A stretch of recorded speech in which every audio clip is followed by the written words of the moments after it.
मध्य प्रदेश की बीना विधानसभा में सस्पेंस का खेल जारी है। आखिर निर्मला सप्रे किसकी विधायक हैं, बीजेपी की या फिर कांग्रेस की?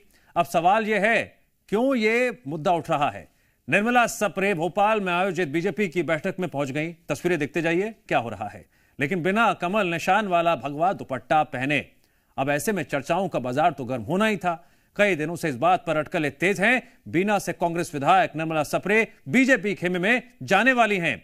आज बीजेपी में संगठन चुनाव के लिए भोपाल में सभी बड़े नेताओं की जमघट लगा, जिसमें कांग्रेस विधायक निर्मला सप्रे ने भी शिरकत की।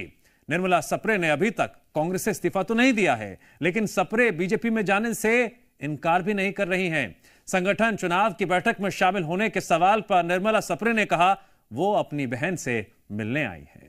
दीदी मेरे बीना लोकल की और मेरे पारिवारिक संबंध है, तो मेरा दीदी से कुछ मुझे ज़रूरी चर्चा करनी थी, तो मैंने देखा कि दीदी यहीं पर है तो मैं यहाँ से मिलने आई। समय का थोड़ा सा इंतज़ार करिए, बहुत जल्दी सारी चीज़ें क्लियर होंगी और सब मैं बता दूंगी कि मुझे क्या निर्णय लेने वाली हूँ।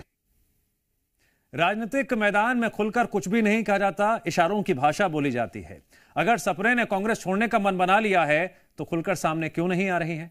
आपको बता दें, 10 नवंबर से बीजेपी में संगठन के चुनाव शुरू होने वाले हैं। सदस्यता के लिए बिना बीजेपी की इंटरनल मीटिंग से निर्मला सप्रे का शामिल होना सबको हैरान कर रहा है।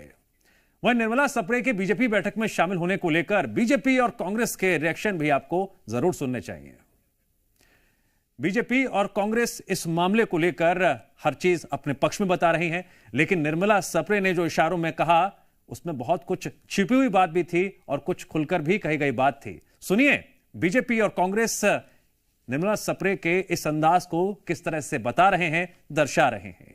निर्मला जी मध्य प्रदेश की विधायक हैं और ऐसे में माननीय मुख्यमंत्री से वे अपनी बात कहने भाजपा कार्यालय आने के लिए स्वतंत्र हैं। आज वो निश्चित ही कांग्रेस की जो नेता नीति और नीयत है इन सब से हतोत्साहित हैं और ऐसे में माननीय मुख्यमंत्री जी के नेतृत्व में, माननीय प्रधानमंत्री जी के नेतृत्व में जो देश बदलने का अभियान चल रहा है, ऐसे में वो भी प्रभावित हैं। आगे जो निर्णय लेंगी वो उनका होगा, पर अपने मुख्यमंत्री से मिलने आना किसी भी विधायक के लिए एक उसका अधिकार है।